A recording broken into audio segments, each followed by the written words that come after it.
अस्सलाम वालेकुम। और न्यूज के साथ मैं हूं सबा कामरान। रिपोर्ट करते हैं हमारे नुमाइंदे की इस रिपोर्ट में। पुलिस और हसास इदारे की मेहनत पर SHO PIB मजहर कांगो ने पानी फेर दिया। पुरानी सब्जी मंडी में PIB पुलिस ने मंशियात फरोश दरवेश की बाकियात के सर पर हाथ रख लिया।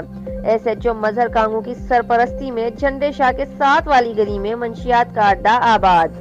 दरवेश का रिश्तेदार नूर खान धड़ल्ले से मंशियात फरोशी कर रहा है।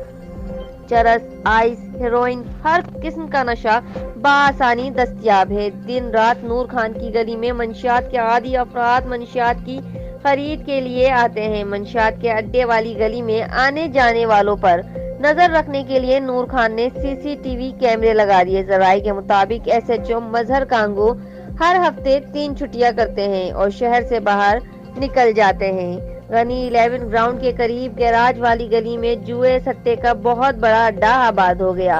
कांस्टेबल मुंशी शफीक जराइम पेशा लोगों से बेट जमा करता है। जुए का अड्डा करीम से चला रहा है। PIB पुलिस जानते हुए भी हाथ नहीं डाल रही।